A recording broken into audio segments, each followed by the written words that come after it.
Cultura é chave nisso, tá? Se você não fomenta, né, essa mentalidade de se provocar, de fazer as perguntas certas, de não parar no primeiro porquê, isso é fator básico para que você possa fazer um processo de transformação realmente acontecer. Sim, eu lembro que eu li lá do Domênico De Masi, tanto no Nosso Criativo como no Criatividade 1 e 2, os dois livros que ele falava que isso fazia sentido talvez na época da Revolução Industrial, mas hoje não, tá tudo conectado. Não criar complexidade. É bonito criar complexidade. No fim do dia, linkar um ponto no outro, a linha reta é aquilo e ponto final.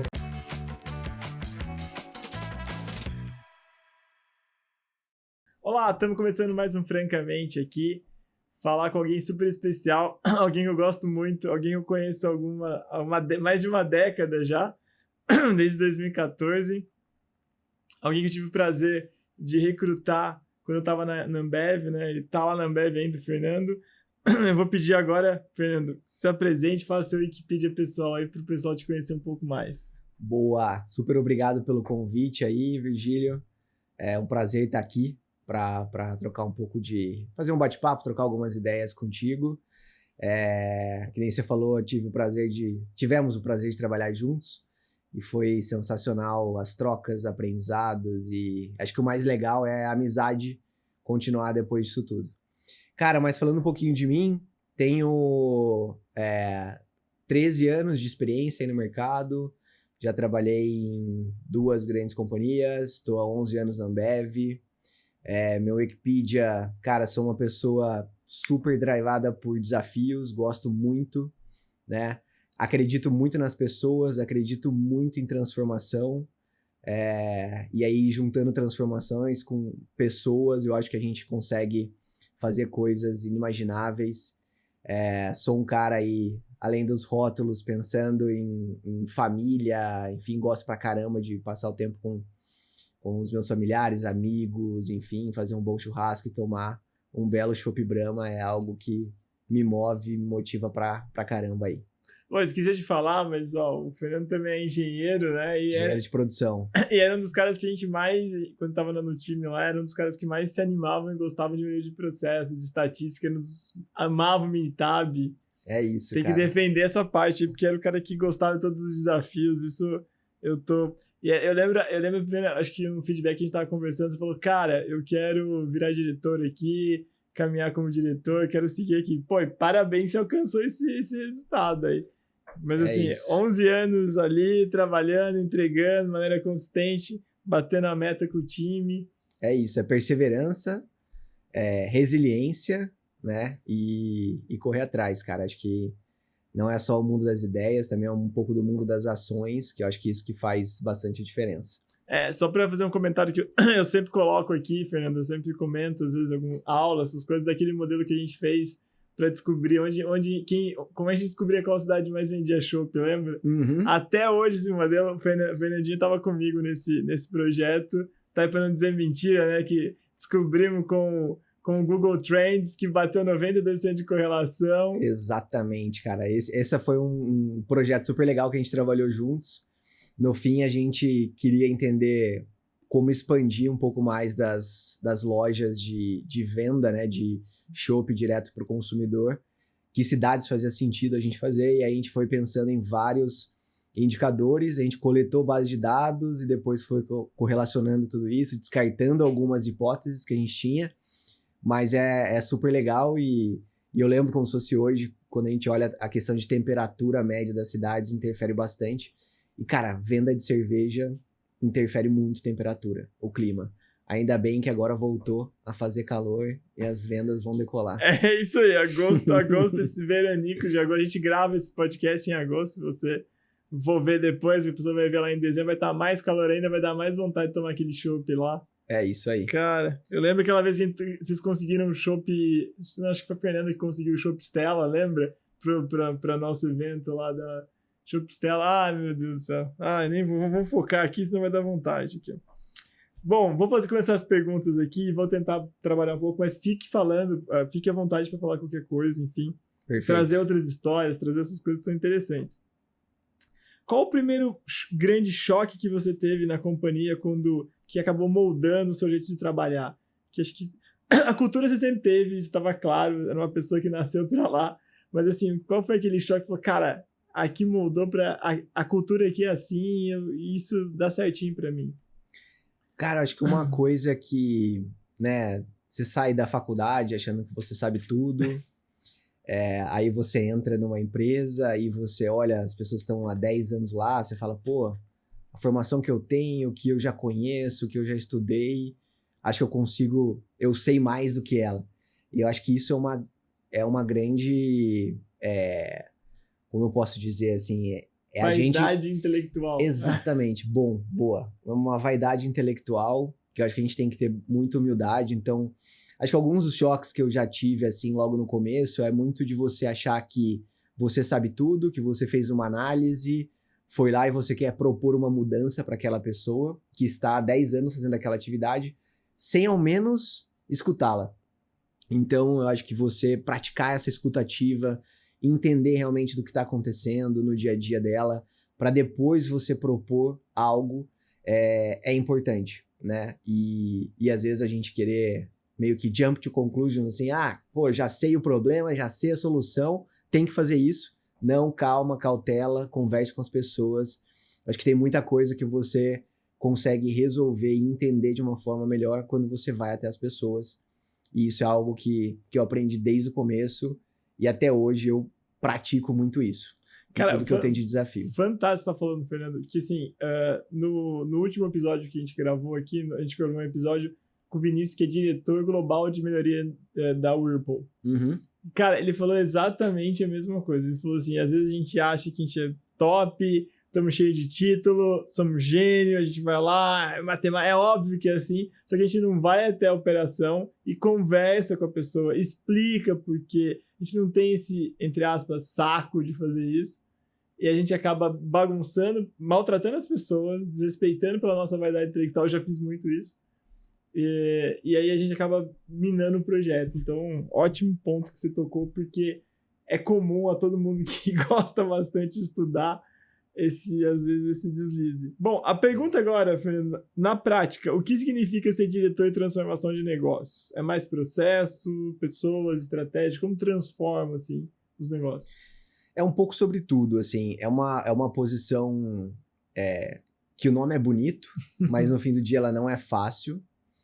Eu acho que você tem que estar muito antenado ao que está acontecendo dentro da companhia, tá alinhado à estratégia da companhia, mas ao mesmo tempo você tem que estar alinhado e antenado do que está acontecendo fora, né? Para você se antecipar a algumas tendências, entender se a gente deveria mudar alguma direção, ou como a gente traz coisas novas para ajudar a alavancar ainda mais a entrega de valor ou ajudar a companhia na entrega da estratégia. E quando eu penso, não é só sobre processo, não é só sobre pessoas, mas é muito sobre pessoas. Então, você ter um time correto, robusto, você entender os skills de cada uma das pessoas, ou como que você pode alocá-las em desafios que façam sentido. A pluralidade do time também é algo importante, porque a gente tem a tendência de, em alguns momentos, buscar pessoas muito similares a nós, e isso não é bom no dia a dia, é importante ter ideias diferentes.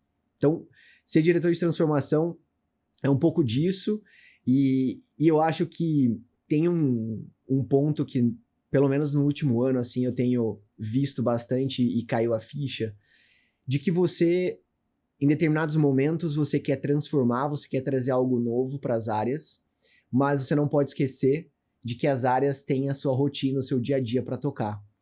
Então, você querer fazer algo on top ao que eles estão fazendo, às vezes você vai ter uma concorrência muito maior.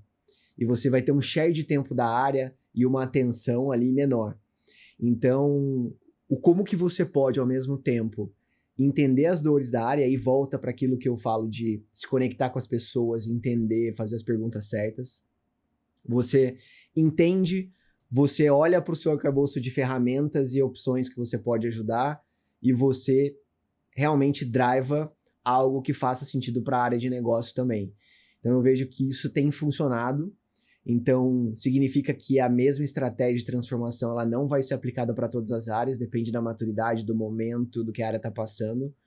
E aí você se adaptar, né? E ter essa destrolidade, ela é muito importante, né? Você conseguir navegar em ambientes diferentes e ao mesmo tempo ser ouvido, conseguir implementar suas ideias e seus projetos e ver os resultados acontecendo dentro das áreas, né? Mas é mais ou menos como se fosse uma área de melhoria, só que não só circunscrita pelos métodos tradicionais de melhoria, DMAIC ou Lean, alguma coisa disso. Tipo, você pode usar de outras ferramentas, inovação, criatividade, revisão de gente, TI, IA, para fazer a melhoria do processo. Total. Eu acho que nem você falou, a gente não tá ali com guardrail de que eu só posso fazer isso aqui. Não, eu acho que a gente tem uma caixa de ferramentas com várias coisas que a gente pode aplicar.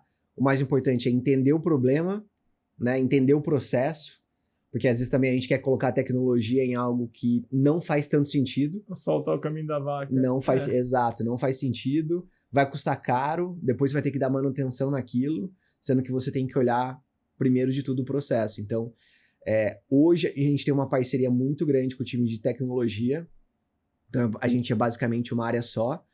Os últimos 5 anos passados eu passei na área de tecnologia. Então, aí depois eu voltei para a área de transformação. Fazendo a interface assim, entre o negócio e a tecnologia? Eu liderava projetos junto com as áreas de negócio, mas com o meu chapéu de tecnologia, né? E aí agora, há 2 anos, um pouquinho menos de 2 anos, eu volto para a área de negócio, mas com um background de tecnologia para ajudar a drivar essa parte de transformação. Então, hoje em dia, não dá para você fazer as coisas mais sem tecnologia. E eu acho que a tecnologia veio para ajudar muito a gente melhorar a vida das pessoas que a gente tem no dia a dia, a entregar resultados, a gente fazer as coisas mais rápido, melhorar a satisfação, enfim.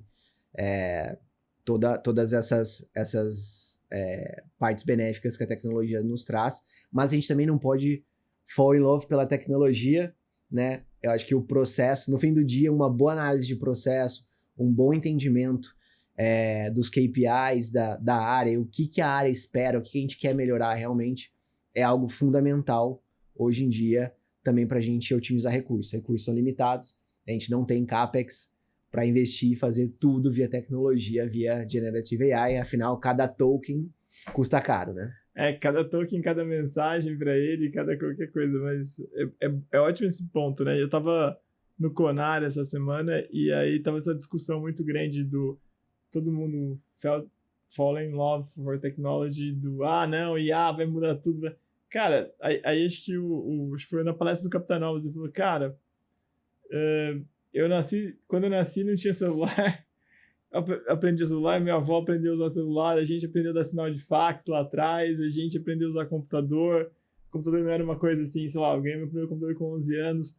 É a mesma coisa, entender que isso é uma ferramenta e porque do jeito que às vezes a gente olha, parece que mudou. Agora o robô vai dançar, o robô vai dominar você, agora tá tudo com o robô e não tem nada a ver com o que você tá falando. Né? Tem processo, tem pessoas, vamos ver o que faz sentido para a tecnologia ajudar. Exato. E sobre essa parte da tecnologia em si, eu acredito muito que a gente, né, tem o estigma de que a tecnologia vai substituir as pessoas. Eu não acredito nessa vertente.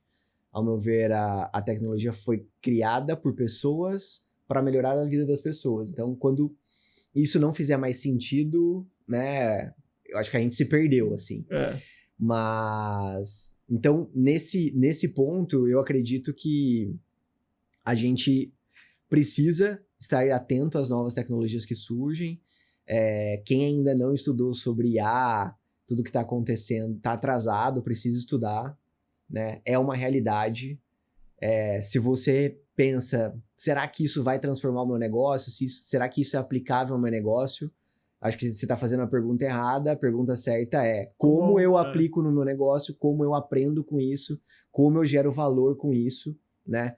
E como hoje, pessoas que estão fazendo coisas super transacionais, eu posso migrar para que essas pessoas tenham um papel mais analítico. Então, eu super acredito nisso.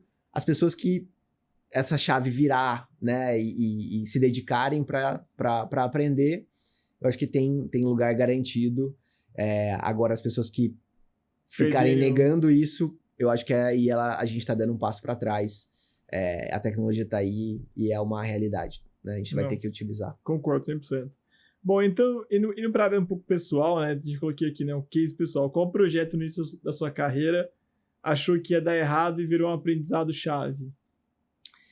Cara, teve um projeto, depois que eu já tinha 2 anos e meio de Ambev, eu fui para São Paulo, no corporativo, para trabalhar no time de vendas, mais focado em tecnologia, né? Era criação. Já tinha sido criado, mas estava bem no começo do canal B2B. E aí, pô, eu passei praticamente da minha carreira 2 anos e meio nesse projeto em si. A cada ano era um desafio de dobrar o canal, a penetração daquele canal digital. Era ainda muito novo do ponto de vista, tanto para dentro da companhia como para fora também, né? De não ter uma pessoa ali fazendo o atendimento, a venda e isso ser feito de forma digital.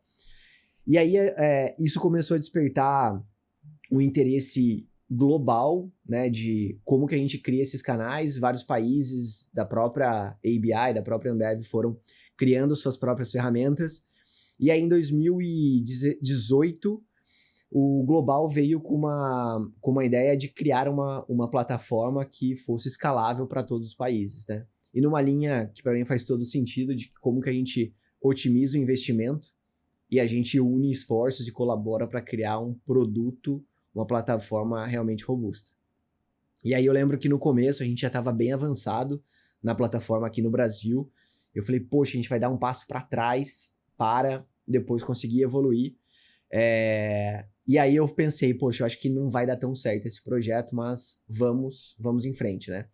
E eu acho que desde o momento eu não fiquei com uma postura... Não, eu não fiquei com uma postura de que não ia dar certo, mas ao mesmo tempo eu não tinha aquele, putz, é isso, essa é a grande aposta que a gente tem pela frente.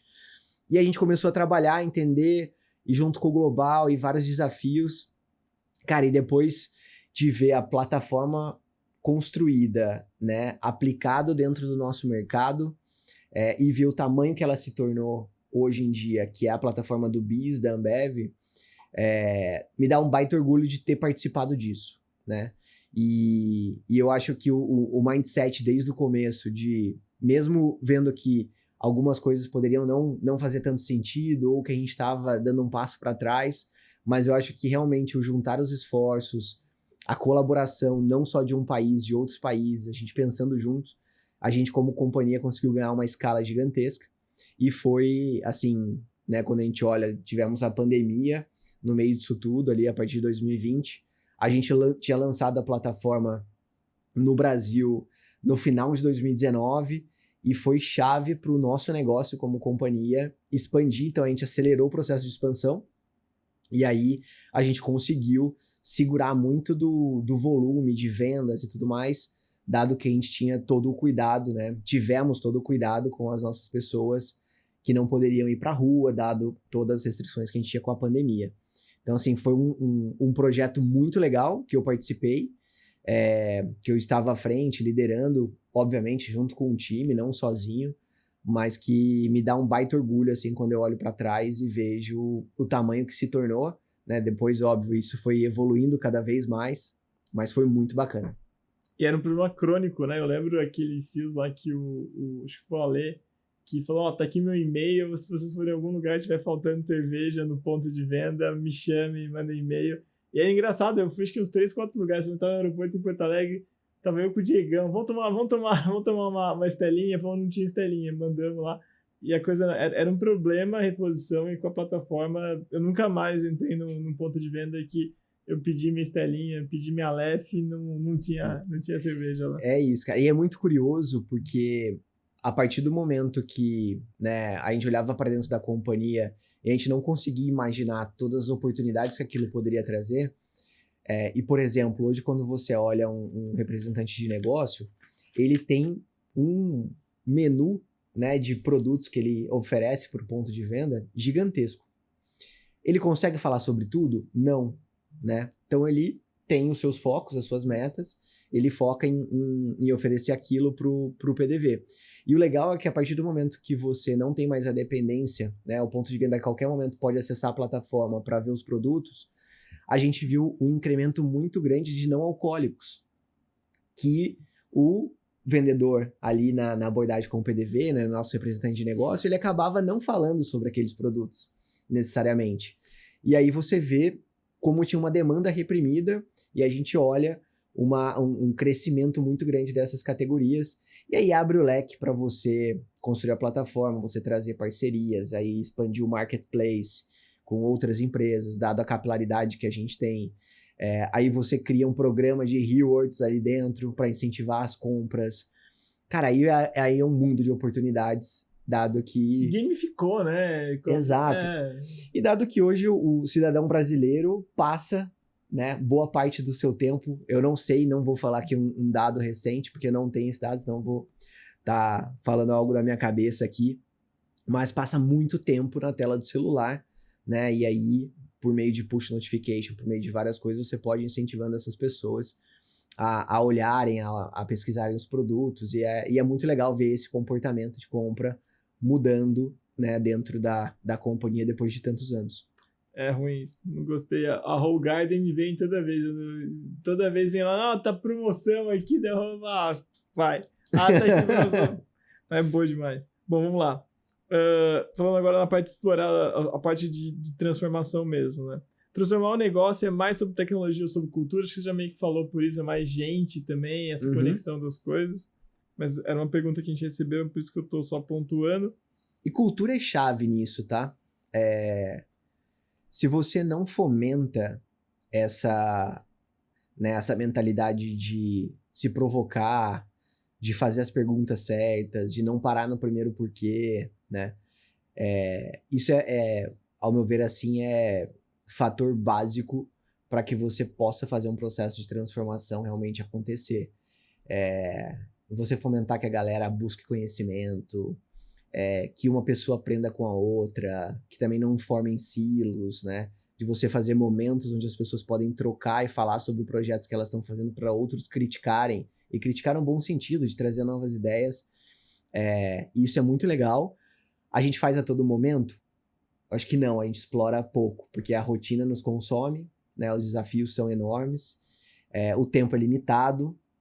Então, acho que a todo momento, como líder, a gente precisa parar, pensar se a gente está fomentando e criando um ambiente que realmente propicie isso, né? E cultura, nesse sentido, é fundamental, assim, Quando eu falo de cultura, que eu comentei que eu até estava gravando um vídeo essa semana, né? Que é quando a gente fala de liderar pelo exemplo e assumir responsabilidade, liderar pelo exemplo é isso. É você não só trazer ideias, né, mas você traz ideias, você busca conhecimento, você aplica, você acerta, você erra, você aprende com o erro, você contorna, e isso é muito legal de ver na companhia, assim, e o quanto que as pessoas estão aptas a isso, e o quanto as pessoas olham para o lado e veem alguém agindo dessa forma e falam, pô, que legal, né, o que essa pessoa está fazendo, e o agir é importante, principalmente numa área de transformação.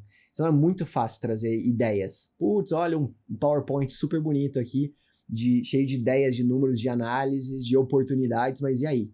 Como que a gente faz acontecer, né? Cara, eu acho que pouquíssimas empresas, pelo menos eu experienciei, assim, algo que acontecia na companhia sempre. Era a gente nas apresentações, para vice-presidência, literalmente você apresentava um número que eu falava, peraí, vamos lá, abre o Excel aí, vamos olhar, ou abre o Minitab, vamos dar uma olhada, vamos olhar esse número aí. Pô, você tá fazendo... Cara, você fez coisa errada aqui, cara. Você tá fazendo malandragem, o tamanho da amostra tá errado. Cara, isso eu não vi em lugar nenhum. A paixão pela análise, a paixão pelo método científico. Uhum. Tipo, você podia falar pro VP, o VP falava pra você, cara, você tá falando bosta. Tipo, e vida que segue, liberado, pode falar, não tem problema. Que se eu tô falando aqui, vamos ser sinceros, vamos resolver o problema e dane-se rótulo, dane-se crachá, dane-se qualquer coisa. Isso era muito cultura mesmo, né? Você tem que, você falou, assumir responsabilidade, tomar risco, sentimento de dono na veia. É isso. O dono não fica com medinho de falar o que ele tá pensando, nunca, não vou magoar. Não, cara, pá, depois converse e vai. Exato. Então, a parte de dados é algo que a gente, dentro da companhia, valoriza muito. Assim. Método então, então, por exemplo, hoje todas as pessoas que entram na companhia, tem o white belt, né? Depois a pessoa vai assumindo outros cargos, a gente já traz para ela o yellow belt. Algumas pessoas já num cargo um pouco mais superior têm a oportunidade de fazer um green belt. Então, de certa forma, a gente faz com que as pessoas entendam, aprendam o método. Mais do que só aprender o método, é aplicar o método no dia a dia, nos problemas que elas possuem dentro das áreas, não também num projeto fictício, porque no fim do dia você acaba não conectando. É aquilo que eu falo sobre a disputa de share de tempo. Se você tem que aprender algo, aplicar algo em um problema que não é o seu problema do dia a dia, você vai falar, pô, aquilo é algo a mais que eu tenho que fazer. Não, vamos unir as duas coisas. E a partir do momento que você faz isso na base, conforme as pessoas vão crescendo, esse mindset de olhar o dado, analisar, olhar um número, fazer uma comparação. Então, peraí, deixa eu entender o custo por... qual é o custo da hora que vocês estão considerando aqui, qual é o custo por FTE, e assim por diante. É algo que todo mundo tem muito na cabeça. Isso acontece o tempo todo, esses questionamentos e tal. Mas isso é bom, porque também nos prepara. Toda vez que você sabe dos questionamentos que vão surgir, você se prepara para aquilo, né? Você, antes de ter a pergunta, você já traz as respostas. Então, isso facilita também o processo de comunicação, enfim.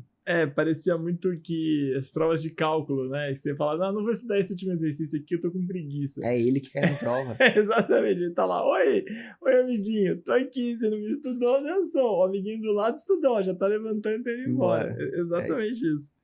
Qual foi a decisão mais impopular que você já teve que tomar e que fez toda a diferença com o time? Cara, mais impopular, eu acho que em alguns momentos você precisa tomar decisões difíceis de mudança na equipe. Então, não necessariamente... São horríveis, mas... São horríveis, mas são bem importantes. E é papel da liderança fazer isso. E em alguns momentos, de repente, você tem uma pessoa super do bem, super legal dentro da sua área, mas ela não tá... O momento de pessoal, profissional, ou os desafios que a área vem enfrentando não fazem mais sentido para aquela pessoa e você precisa tomar decisões de mudança, né? E aí eu acho que no primeiro momento, como qualquer processo de mudança, tem a reatividade, depois as pessoas vão se conformando, depois as pessoas entendem e falam, poxa, fez todo sentido essa mudança acontecer. Então, eu acho que nesse sentido... Não tem um exemplo para dar, mas eu acho que esse é um dos principais que acaba acontecendo, assim. E que, de novo, é parte do líder, tomar decisões difíceis. Né? São complicados, assim. Acho que alguns momentos que a gente teve que tomar, por exemplo, vamos voltar todo mundo do home office, foi difícil, vamos deixar um dia, tudo bem, mas eu quero ficar home office. Não pode, se quiser, a gente não tem. Todo mundo todo mundo tá vindo pra cá, então quem não vier, infelizmente, fazer o quê? Essas decisões são difíceis de tomar, mas são importantíssimas, né? Como você falou, acho que é o papel do líder.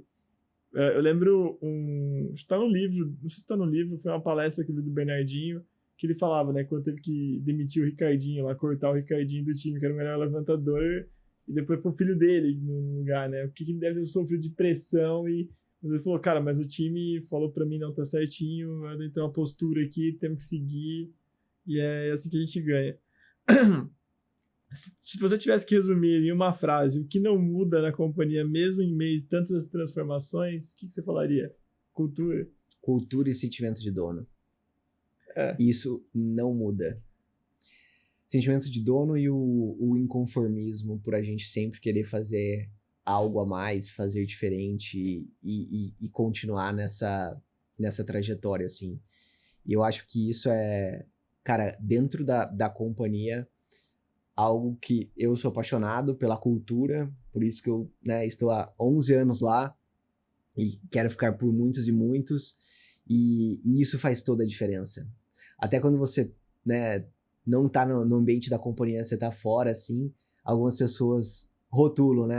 Pô, lá, o ambeviano, certeza que ele é ambeviano e tal. Aceita! Porque é o jeito de agir, é o jeito de pensar, é o jeito de fazer as perguntas, de não se conformar com alguma coisa que vem pra você ou com alguma verdade absoluta que as pessoas te trazem. Então, é olhar pro... né, dentro da companhia, a gente faz uma gestão financeira muito próxima, muito apurada, assim. E óbvio que, no fim do dia, você tá dentro da companhia, né, eu passo muitas horas do meu dia lá, e quando você vai pro seu lado pessoal, você traz muitas coisas disso, né? E a cultura é algo que é difícil, não existe um Chinese Wall que você fala, olha, aqui, a partir daqui eu sou uma pessoa e vivo isso, né? No meu lado pessoal, não. Muito pelo contrário, se você não consegue viver bem todos esses valores, você não divide esses valores do seu lado pessoal e profissional, é muito difícil você conviver com tudo isso. E aí também, né, você é a pessoa planilheiro, que faz planejamento orçamentário de tudo, planeja o próximo ano, faz plano real, LE, como é que tá cada uma das coisas. Meta pro ano. Exato, né? Esses dias eu até tive um cenário interessante, eu fui fazer um bate-papo com um consultor da XP, né? Ele mudou lá, o consultor que me atendia e tal, ele, quero marcar um bate-papo com você pra entender e tal. Aí eu fiz o bate-papo, ele começou a fazer várias perguntas, assim, mas qual é o seu custo médio, mensal, tal, pá. Eu, respondia tudo de bate-pronto. Aí ele falou, cara, mas como que você sabe essas informações, assim, tão de bate-pronto e tal? Não, porque eu tenho uma planilha orçamentária, então, assim, cara, todos os meses eu faço um plano versus real de como que as coisas estão. Todo início do ano ou fim do ano faz um planejamento do próximo ano pra entender o que eu quero fazer, o que eu quero comprar, vender, viajar, o que quer que seja. E eu tenho isso na minha cabeça. Se eu tô olhando todos os meses para aquilo, eu sei de como as coisas estão, né? Que meses cada uma das coisas acontece, tá? Ele falou, pô, cara, que legal. Você é uma parcela muito pequena das pessoas que eu converso, e meu universo é grande de pessoas que eu converso, que tem esse tipo de planejamento, que pensa nesse formato. Falo, cara, mas eu planejo minha vida pessoal, porque na minha profissional também é assim. A todo momento eu tô planejando as coisas. Então é difícil separar, né, o CPF e o CNPJ ali. Cara, eu acho que é impossível separar. Assim, eu lembro que eu li lá do Domênico De Masi, tanto no Nosso Criativo como no Criatividade 1 e 2, os dois livros que ele falava que isso fazia sentido talvez na época da como chama, Revolução Industrial, aquela coisa que tá lá na fábrica, você sai. Hoje não, tá tudo conectado. Nós estamos no celular, no push notification no relógio, falando que a gente tem que treinar amanhã, né? Então, essa é uma discussão que eu tenho um pouco com a Fernanda, né? A gente sempre comenta, né? Cara, tem qualquer... A afeta com alguma coisa, fala, cara, vamos fazer um chical aqui pra ver quais são as hipóteses que a gente tem aqui.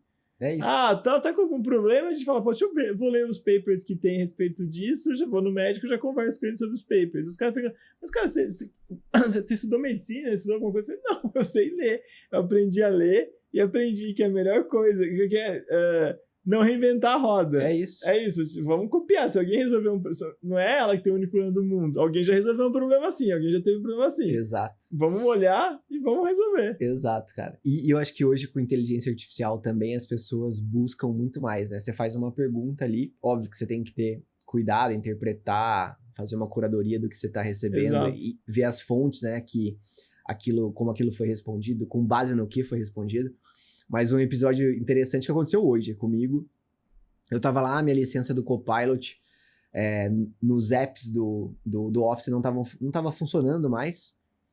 Cara, ao invés de eu ir na TI direto e falar, cara, não tá funcionando, me ajuda aí, o cara vai, tentativa e erro lá e tal. Cara, eu já fui no Copilot, perguntei o que era isso, ele já deu passo a passo, falou, cara, é uma questão de atualização da sua licença, que tá como semestral, por ser corporativa, ela deveria estar como mensal.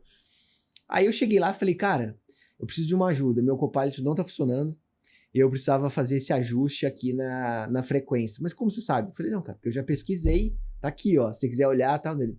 Pô, não mas é isso mesmo que tem que fazer, tal. Peraí que eu já, como admin aqui eu consigo, eu já te ajudo, já faço, pô, fez, já resolveu. Então, assim, eu já fui, eu só não tinha o acesso para fazer, né? Mas eu já fui um pouco com a resposta, porque eu já perguntei sobre aquilo. Então, exato. Hoje em dia, eu acho que você pode se munir de conhecimento para ter melhores conversas, estar mais preparado para as coisas.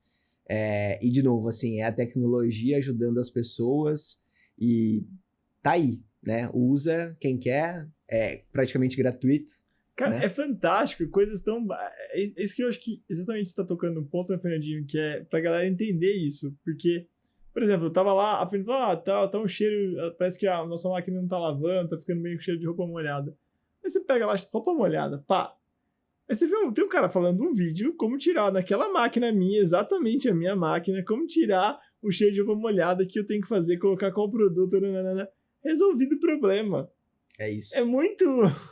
tá muito fácil, assim, as coisas... É só saber fazer as perguntas, que as pessoas esquecem de como fazer. E isso a máquina não vai fazer. Nunca. A pergunta certa é a gente que vai ter que construir, você ir melhorando, né? O prompt ali, do que você faz a pergunta, você vai melhorando, entendendo, lapidando um pouco a resposta que você quer, né? Ou o formato que você quer daquela resposta, você tem que saber pedir. Então, concordo 100%. Perguntas aqui enviadas também pelos nossos alunos, que são interessantes, porque eles reclamam bastante. Engajamento de pessoas em um processo de transformações é um problema recorrente em todo mundo aqui. Pergunto a você, como engajar as pessoas em um processo de transformações quando elas não acreditam no projeto? Cara, eu acho que a primeira pergunta, né? que eu gosto de fazer para as pessoas, antes de falar para ela ou para elas que eu quero fazer um processo de transformação, eu pergunto qual que é o problema que ela tem, qual que é o desafio, o que ela está enfrentando e como que eu posso ajudar a resolver.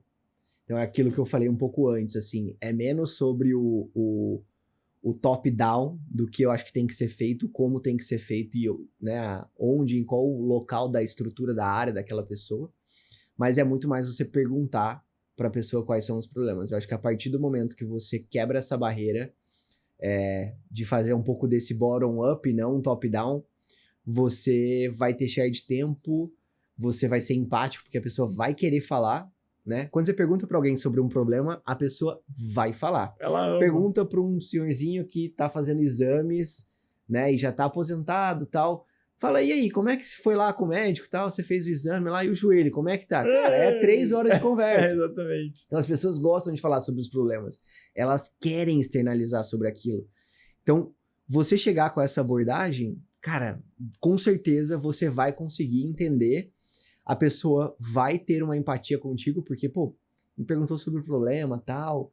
Você vai lá, você vai dar algum conselho, alguma coisa, e a partir disso você já criou uma relação, uma conectividade com aquela pessoa, você já sabe um pouco do modelo mental, porque ela te explicou o problema, né? E aí, a partir disso, você vai drivando e pensando como você se comunica, como você aborda aquela pessoa, e como que você pega os seus desafios, como, né, no meu caso, como área de transformação, e você aplica, né, no problema que aquela pessoa tem. E aí, realmente, eu acho que aí é um ganha-ganha, né? Exatamente. A gente estava comentando hoje ainda, né? Acho que esse deve ser o maior asset que o pessoal adquirir ao longo do tempo nos projetos de consultoria, em qualquer projeto, que é justamente você chegar leve, conversar, ouvir, fazer quase que spin selling, assim, situation, problem. Uhum. No problem já era, já começa exatamente. Aí você entra no needs payoff, pronto. É isso, exatamente, exatamente. Aí você não precisa nem do implication. Aí você fala, cara, tá com o pai aqui, ó. Foi resolver isso aqui, acho que foi assim. E você tem que sempre falar, né? Uma dica pra. Você deve usar a mesma coisa. Sempre usar um exemplo, uma anedota. As pessoas adoram que a gente conte uma anedota de como aquele problema foi resolvido em um determinado lugar, instância, do que a gente fala, cara, esse problema tá no livro do fulano de tal, já resolveu isso, ou tá nesse artigo aqui, você manda um artigo de 10 páginas em inglês pro cara, o cara vai ficar puto, vai achar que você não tem nenhuma experiência, que você fala, cara, peraí, isso aqui foi resolvido assim, o cara teve o mesmo problema, olha só essa empresa, o tamanho que tá hoje, ela tinha aquele problema que você tem agora. Exato. O cara desarma e fala, pô, se aquele cara teve o mesmo problema que eu, vamos ouvir aqui que isso aí vai resolver. Exatamente, é isso aí, cara. Né? Que eram as áreas, era exatamente isso que a gente fazia. Você já liderou alguém mais sênior ou experiente que resistia à mudança? E como você conseguiu virar esse jogo? Cara, de resistir à mudança não, mas teve um momento na minha carreira que eu me tornei gestor dos meus pares. E acho que foi um momento de gestão mais complexo. Eu não digo difícil, mas acho que mais complexo pelo fato de eu saber, né? Eu tava no grupo No Boss, então saber dos problemas da área, saber um pouco das insatisfações das pessoas, e a partir do momento que você se torna o líder delas, você vê que aquele grupo do No Boss parou de ser ativado, né? Ou seja, criaram um novo No Boss. Então, eu acho que esse foi um dos principais. Tinham pessoas com mais tempo de companhia do que eu, com mais tempo de área do que eu, mas eu acho que no fim do dia é muito sobre você ter humildade de entender que você também não sabe tudo e que aquelas pessoas que estão trabalhando com você têm um conhecimento que é muito importante que elas apliquem, que elas te ajudem, te ensinem, né? E no fim do dia, um time ele é composto, que nem eu comentei, sobre pessoas diversas, com outras experiências. E eu acho que dentro da companhia a gente tem algo que é legal, ao meu ver, assim, que é sobre meritocracia e não é sobre tempo, né? Eu acho que... E também não são todas as pessoas que gostariam de assumir um cargo de liderança, de gestão de outras pessoas. Então tá tudo bem se você tá ok com até onde você chegou, né? Com os desafios, você, quer ficar naquela área ou você quer andar de lado para outra área e está tudo bem, né?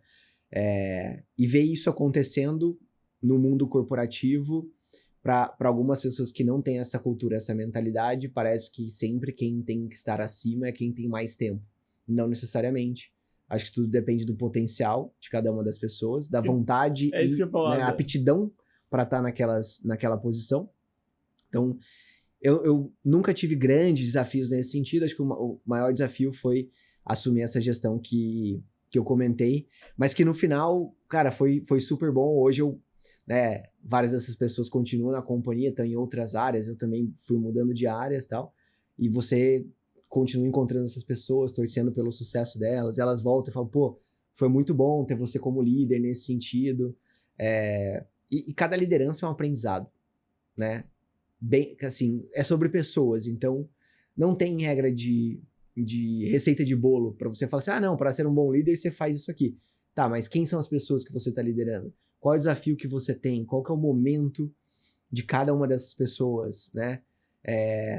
Não dá para você olhar só a foto. Você também tem que olhar um pouco pro filme, né? O que levou essas pessoas a estarem ali, por quê? Ou por que elas não estão tão satisfeitas, ou por que elas não estão desempenhando algo, pode ser que elas não estejam no local correto. Então, acho que ser líder é algo que é muito gratificante, porque no final do dia você vê pessoas se desenvolvendo, pessoas indo para outras áreas, pessoas... em alguns momentos você fala, essa pessoa aqui eu vejo que tem potencial de um dia me passar e ser, né, meu gestor aqui. E tá tudo bem, né? Faz parte, tá tudo bem, assim. Eu tive uma gestora que ela sempre me falava isso, ela falou assim, acho que um dia você ainda vai ser meu chefe. Eu viro e mexo, encontro ela na companhia. A gente tem posições similares hoje, assim, do ponto de vista não de desafios de escopo, mas de banda. E é muito legal, né? Você vê. Não sei se um dia eu vou ser chefe ou não. Tá tudo bem se sim, tá tudo bem se não. Mas é legal ver as pessoas torcendo por vocês, né? Por você. E acho que uma das coisas que a gente tem muito na companhia forte, que é no momento de recrutar pessoas, você pensar em como você pode recrutar e como você deve recrutar alguém que possa ser melhor que você, né? Que tenha outros skills ou que tenha um potencial ainda maior. Eu acho que isso é que move também a companhia, porque, de novo, é sobre pessoas, e se a companhia precisa prosperar, ela precisa estar com pessoas com talentos, e isso é muito... Cara, muito legal ver. Isso é muito legal, né? Tipo, tô vendo hoje aos 41 isso. Pessoas que antes eu tava, nossa, esse cara, VP, de repente esse cara tá no seu board, tá no board aqui da nossa empresa. Eu falo, cara, tá discutindo comigo de igual para igual, tamo comendo lanche, caindo lanche em cima da gente aqui, caindo carne, e tamo discutindo e é incrível, né? Eu tava comentando exatamente, eu tava vendo um vídeo do Obama falando que ele imaginava quando ele fosse para Harvard seria um negócio, nossa, chega lá, as pessoas são pessoas, tem gente boa, tem gente ruim, tem gente que te vai levar para cima, tem gente que vai tentar derrubar e pisar em você.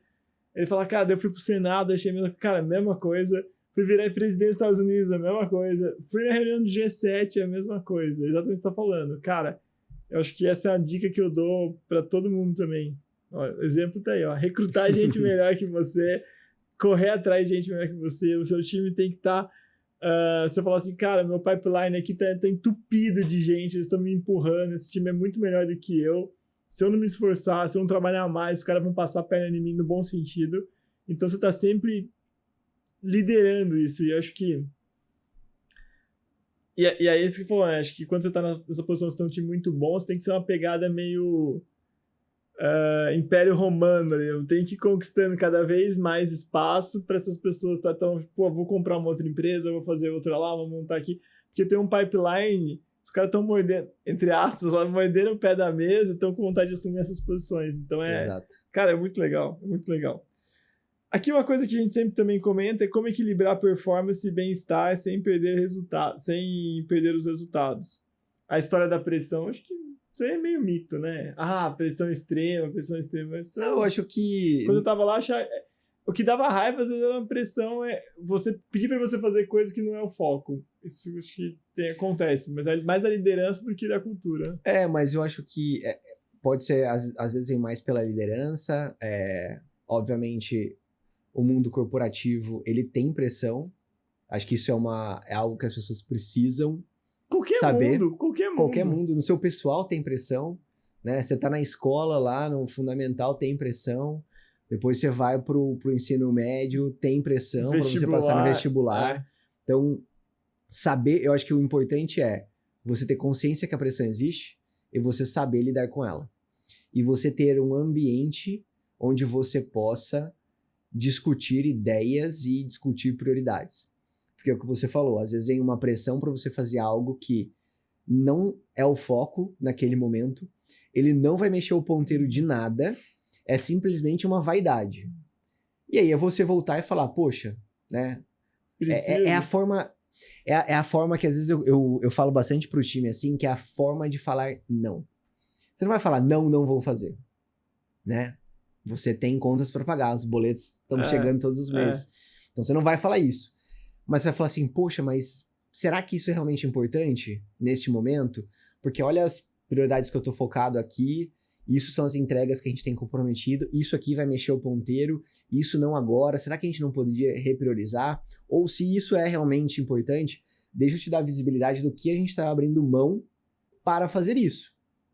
E a partir do momento que você estabelece um diálogo, é aí onde você começa a fazer a pessoa também refletir e você chega num denominador comum, né? E tá tudo bem, em alguns momentos você vai ter que fazer alguma coisa, né, dado que tem uma pressão ou algum pedido que tá vindo, né? Não são todas as vezes que esse pedido vem com um contexto. Então, como líder também, acho que é importante, a gente fala muito sobre pragmatismo, né? Pô, sou um líder super pragmático, mas acho que o blind spot do pragmatismo é você ser uma pessoa que só dá ordens, né, e não dá contexto. E a partir do momento que você dá ordem e não dá contexto, dificilmente você vai engajar as pessoas naquilo que você quer, né? Porque a pessoa entende que aquilo é uma task que ela tem que executar e ela não sabe por quê, né? E fala-se muito sobre propósito, né, hoje em dia. Então, se a pessoa não entende o propósito que ela tá fazendo aquilo, ou ela não vai fazer da melhor forma, ou ela não vai pensar em como fazer da melhor forma, ela vai simplesmente querer entender o que eu tenho que fazer, vou fazer isso o mais rápido possível, com o menor esforço possível, pra check no card lá, você que gosta do Gira, dá um check no card do Gira, vai lá pro completed, some e você não fala mais sobre aquilo, né?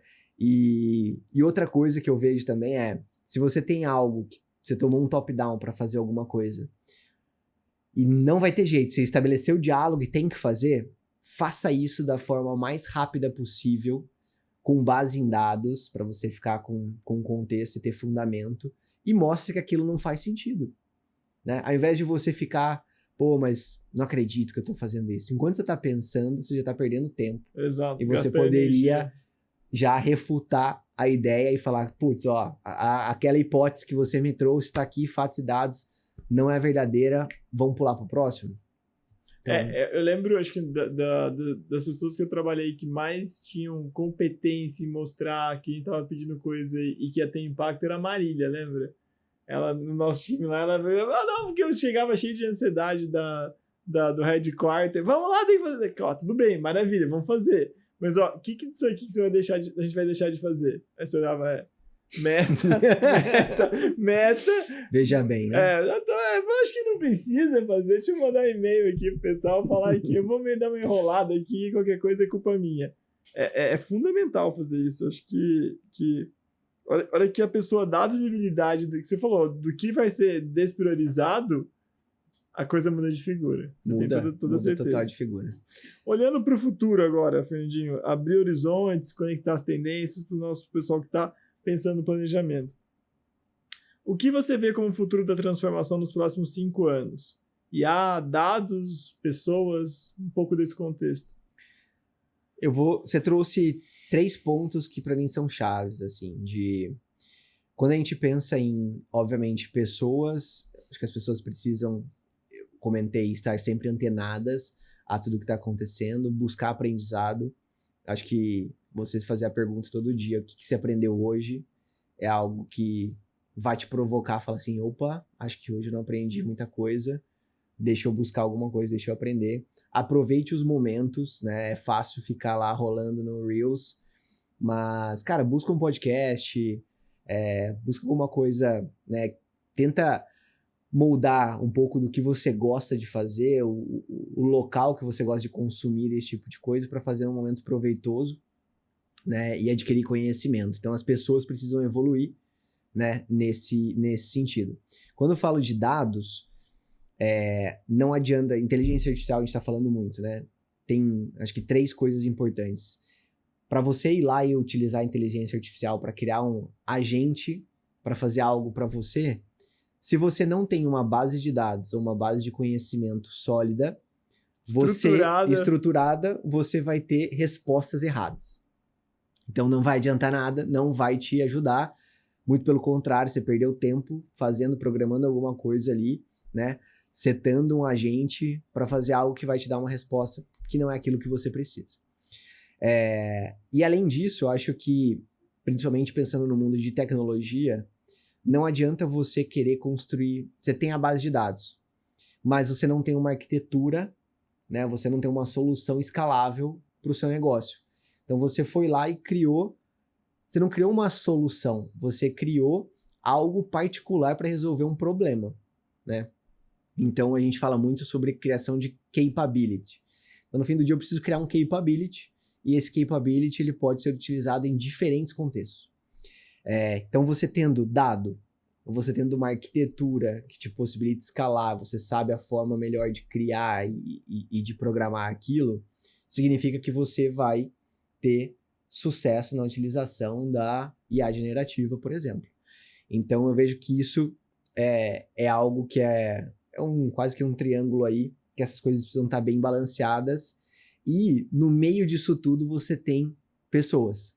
Então, quem hoje, eu acho que assim, uma coisa interessante é a vida o cargo do dev hoje, né, a posição de dev, muitas pessoas falam, não, agora eu não preciso mais, porque se o cara codava em C++, C Sharp, e eu preciso converter em Python, tá teta.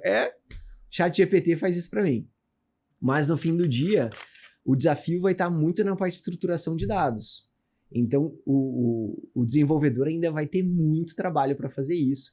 Principalmente quando você vai para o mundo corporativo, tem muito sistema legado ainda.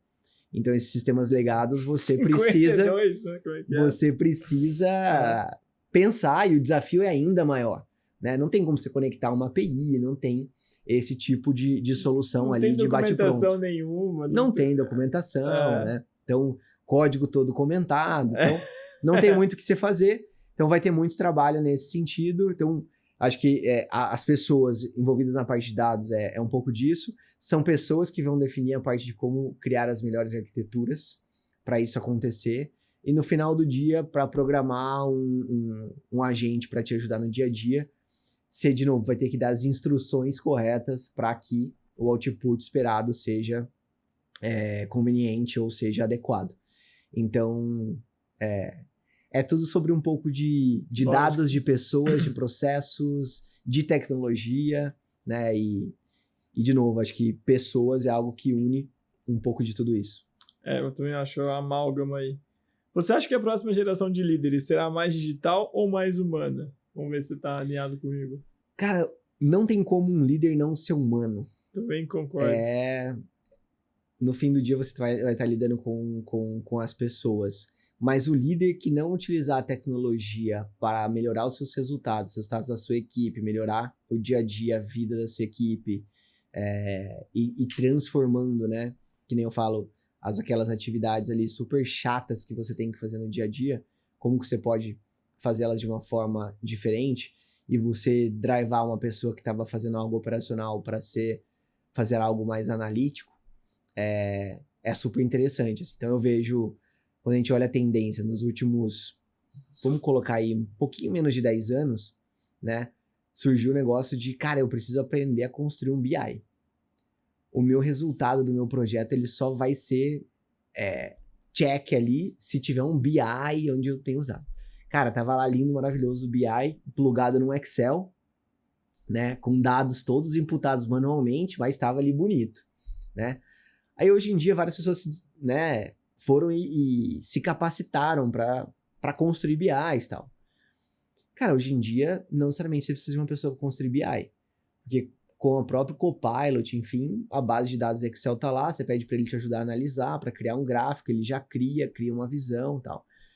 Você precisa investir o tempo das pessoas, da sua equipe, dos seus times, para analisarem os dados, para tomarem ações com relação àquilo. Que no fim do dia são essas ações que vão entregar valor, né? E não o dado pelo dado, não só a visualização daquilo. Então, um líder que souber ponderar muito bem, né, a questão de pessoas, de desenvolver essas pessoas, utilizando tecnologia no dia a dia, para mim é a receita aí de sucesso, assim, né? Não tem como não lembrar quando você falou do dashboard DSI, né? Que atormentou a gente durante o ano inteiro. Mas é exatamente isso. Era o desafio que foi nos dado, foi esse de... eu tenho um monte de BI que os caras saíram. Eu tenho Cubo, eu tenho um monte de coisa que é maravilhoso. Eu tenho ClickView, eu tenho todas as ferramentas do mundo, todos os gráficos, só que esses gráficos não precisam ser feitos. Eu não sei para que esse indicador serve. É como se fosse um cockpit de piloto onde você tem 850 mil informações. Que botão se aperta? É isso. Cara, onde é que eu vejo as coisas?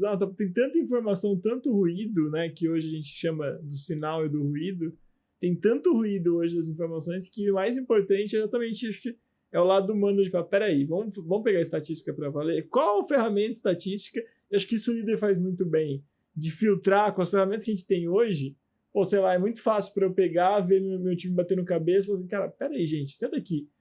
vamos pegar aqui a ferramenta estatística que a gente tem, vamos aplicar, vamos pegar esse modelo, vai ter 2 gráficos que vocês vão ter que ver. Esses dias eu fui surpreendido novamente aqui na empresa, onde eu pedi para ver a RPS, né, que eles iam fazer, mas era uma RPS do time, então eu não estava olhando, eu olho mais o time de liderança. Aí veio um monte de indicador para mim, aí eu fiz aquela pergunta da RPS de, galera, por que na reunião de planejamento semanal vocês estão vendo esses dados? O que vocês vão fazer? O que cada um de vocês vai fazer baseado nesse comportamento de dado? Ah, não, a gente faz isso porque alguém pediu pra gente fazer. Falei, que maravilha a resposta. É importante fazer isso? Foi a primeira coisa, fui lá, rasguei. Falei assim, isso não serve pra nada, é o que você tá falando. Né? Não adianta, BI, né? Acabou. Isso a gente resolve em 5 segundos. Qual a ação que eu tomo, né? Em relação com aquilo. Olhar o dado, consumir o dado, colocar ali, é a parte mais fácil. Agora, o mais complexo é, beleza, o paciente tá com febre. Adianta você mandar ele pra fisioterapia? Não vai. Exato. Então, mandar fazer massagem. Não vai adiantar. Exatamente. Então, eu acho que é esse feeling que você precisa ter. E essa tomada de decisão e rápida. Exato. Né? Exato. Que também não adianta você olhar retrovisor. Olha, consolidei os dados aqui do mês passado. Ótimo, já foi o mês. Já morremos. Né? Como que eu olho os resultados mais próximos, eu consigo fazer uma predição do que pode acontecer para frente, qual é a tendência dos meus resultados, né? Com uma base histórica, enfim, aí existem várias ferramentas que você pode fazer isso. Mas você ter um pouco dessa provocação, assim, né? Cara, é tão novo quanto meu item de controle tá indo pro vinagre, a previsão que eu tô fazendo dele tá mostrando que o meu plano real foi pro vinagre. Quais são os meus itens de verificação para eu poder ir lá e atuar? Exato. É Então, dá nervoso, assim. Eu falo assim, galera, para! E quais as alavancas, né, que você tem? Porque às vezes as pessoas também vão focadas, né? Você tem um indicador. Vamos pensar que você quer olhar o percentual que você comentou hoje um pouco sobre o seu atendimento, né? Olha, hoje 50% do meu atendimento aqui de CX, ele é basicamente respondido por IA. Legal, você pode falar que ele é 100% automatizado. Bacana. Quero aumentar o meu percentual de automatizado. Existem várias formas de você fazer isso, né? Você pode aumentar a aderência, a base de conhecimento que você tem para responder mais coisas. Você pode simplesmente falar, beleza, eu vou reduzir minha base total de tickets que eu tenho aqui, e isso também pode me ajudar. Então, você tem que pensar em alavancas. Não existe só uma forma, às vezes, de você melhorar um resultado. Exato. Você tem que pensar em outras formas, principalmente quando mexe percentual, shape de alguma coisa, você fala, cara, se eu mexer o denominador, eu mexo todo o shape, né? Então, eu posso pôr grana e investir em automatizar mais coisas, em aumentar o percentual, ou eu posso pôr grana para evitar que eu tenha um problema chegando, um ticket chegando, né? Como eu torno aquilo mais self-service, né? Como que eu drivo por meio de processo para fazer que aquele problema nem exista. Porque no fim do dia, que eu sempre falo sobre tecnologia, ninguém aqui gosta de ligar no 0800 ou ter que abrir um ticket, abrir um chamado, algo nesse sentido. Ninguém gosta. Então, se você puder evitar, é o melhor. Uhum. Ótimo. Você não vai ter custo, às vezes você nem gastou em tecnologia para fazer aquilo, você mexeu um processo, alguma coisa. Agora, se ele é inevitável, ele vai acontecer, torne aquela experiência com menos fricção possível. Então, que seja fácil de abrir, que você peça as informações que são necessárias. Se você já tem informações sobre aquela pessoa, se ela te passou um dado, se passou o CPF do Virgílio, eu já sei onde o Virgílio mora, tal, porque eu tenho uma base, um CRM aqui, não preciso perguntar tudo isso para ele. Exato. Né? Exato. E agilize o atendimento, né? Responda. Se você já consegue responder aquilo rápido, já responda rápido, já alinhou a expectativa com a pessoa e pronto, né? Você resolveu. Então, eu acho que ter esse mindset o tempo todo, ele é bastante importante. E, de novo, assim, você precisa... O papel de um líder é sempre provocar. Fazer as perguntas certas, entender se o time pensou no todo. Porque não quer dizer que o time não tenha capacidade de pensar. Mas, às vezes, estão tão focados naquele problema e naquela solução que passa uma solução aqui do lado, que é mais fácil, mais rápida de ser executada, mas, putz, ninguém tinha pensado. Cara, é o que eu falei várias vezes também, que eu vi um cara falando exatamente isso. Se tem um pessoal...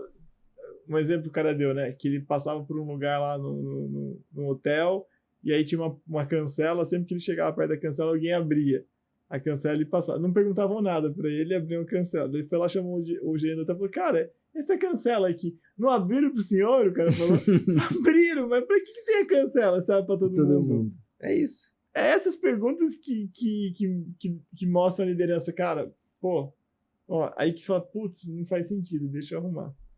Uma das últimas perguntas aqui, depois a gente vai para uma pergunta mais filosófica, mas essa é, se tivesse que dar um conselho para quem quer trabalhar com transformações de negócio hoje, qual seria? Estudo, pessoa, cultura.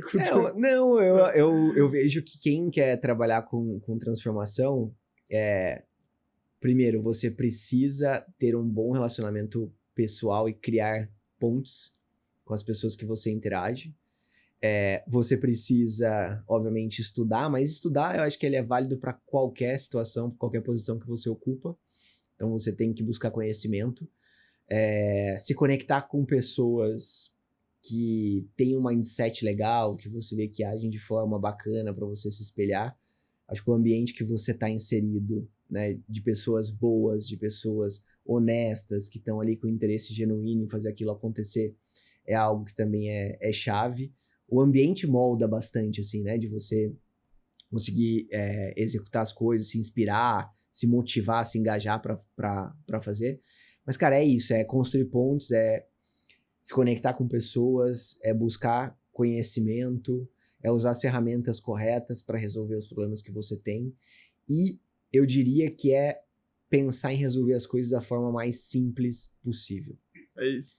Não criar complexidade. É isso. É bonito criar complexidade, pô, dá pra fazer isso, isso, isso. Cara, mas no fim do dia, linkar um ponto no outro, a linha reta tá ali, fácil, faz, é aquilo, e ponto final, resolve, vai pro próximo problema, ao invés de ficar dando voltas, né?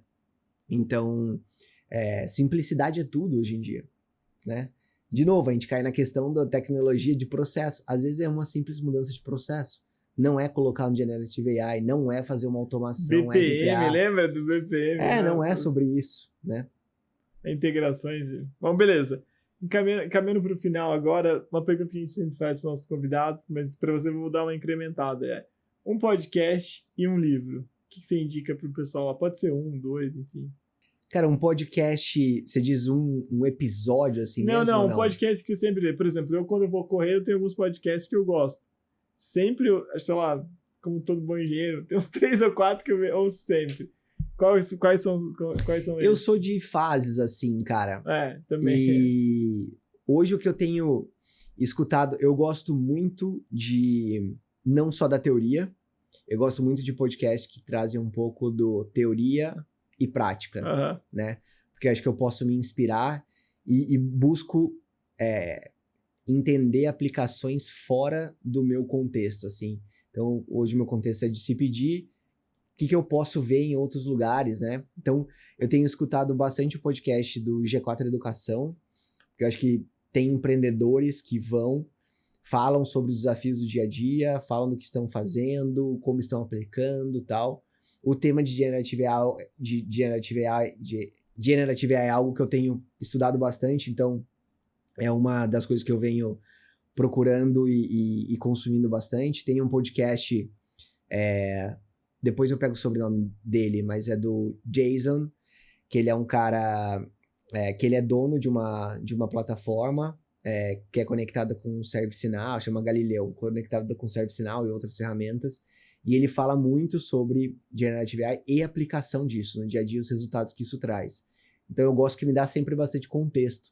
Quando eu vou numa discussão com alguma área de negócio sobre alguma coisa, eu falo, poxa, isso já está sendo aplicado em tal contexto, em tal empresa, em tal área. Então eu gosto bastante disso. E recentemente eu li o livro que, cara, eu achei bem interessante, que é um plano de 90 dias. Então, eu tava recentemente mudando de área, e aí eu sempre fico pensando assim, poxa... E agora? 90 dias, 100 dias passam muito rápido, né? Como que eu posso, depois de entender o diagnóstico, pensar em um plano de 90 dias, o que eu quero fazer, o que eu quero transformar, né? Alinhado, obviamente, com a gestão, do ponto de vista de pessoas, do ponto de vista de resultados, desafios e tal. E me ajudou bastante. Então eu super recomendo para quem não leu ainda, que esteja neste momento de mudança de área. E é surpreendente quando você monta e estrutura um plano desse, que você divide com a equipe, todo mundo fala, pô, legal. Legal. Sabemos o norte para onde a gente vai nos próximos 90 dias. E depois dos 90 dias você volta e fala, e aí? Como que a gente foi? Né? Fomos bem, não fomos, tal. É um pouco, né? Tem um conceito em tecnologia, a gente usava muito dos OKRs, tal. Você faz o planejamento trimestral, tal, por quarter ali, vai depois fazendo as retrospectivas. Mas esse é bacana, assim, porque eu acho que tanto para a liderança que te colocou naquela posição, você alinha bem as expectativas e tem aquilo de uma forma transparente ali. Né? Tá lá, não tá num papo do tipo, pô, deixa aqui eu refletir, o que eu pedi pro Virgílio mesmo? Eu pedi pra ele olhar isso. Não, tá lá, tangível. Pum. São sobre esses tópicos aqui. E pra equipe também, porque quando você assume uma nova equipe, é sempre aquela dúvida, e agora? O que essa pessoa vai fazer? Né? O que ela fez nas áreas que ela passou? Né? Pô, ela foi lá, mexeu em tudo, mudou todas as prioridades da área e tal. Então, eu acho que é uma forma de você também mostrar pro time qual que é o plano daqueles próximos 3 meses. E fazer com que o time também possa trazer do tipo, vocês estão sentindo falta de alguma coisa? Né? Tem algo que a gente não não tá colocando o foco que deveria aqui, que vocês acham. Então, é algo legal. Porque no fim do dia, também é tudo sobre elemento de expectativa, né? Cara, eu ia falar que no fim do dia é tudo sobre briefing e debriefing. É. É quase que uma coisa que eu aprendi lá na época que eu fiz meu brevet, tirei meu brevet, mas eu tava conversando com o Julian aqui do nosso time, exatamente. Cara, toda vez que a gente aprende alguma coisa que a equipe brilha, é quando a gente tem muito claro um briefing e um debriefing. Meu pai fazia isso comigo quando ia pra uma reunião, ele falava, cara, ó, vamos pra uma reunião, o objetivo é esse, desde criança, assim, 12 anos, o objetivo é esse, o cara vai falar, depois terminava a reunião, ó, o cara falou, não falou, cara, é fundamental isso. Esse é o processo de aprendizagem, né? Exatamente. Bom, Fernando, obrigado por estar aqui. Muito feliz em revê-lo aí, bem pra caramba, cada vez melhor. Seu briefing lá atrás, era de chegar diretor, já chegou. Vamos agora para os próximos passos. Espero que você aí de casa tenha gostado. Espero que você esteja ouvindo nosso podcast ali. Estamos contentes que o podcast aqui que a gente fala aqui no YouTube, mas também a gente coloca no Spotify. E as pessoas estão baixando cada vez mais. Tem uma galera vendo sempre. Comentem, a gente adora os comentários, compartilhem, curtem, ativem o sininho e até a próxima. Grande abraço. É isso, muito obrigado aí. Ótimo papo.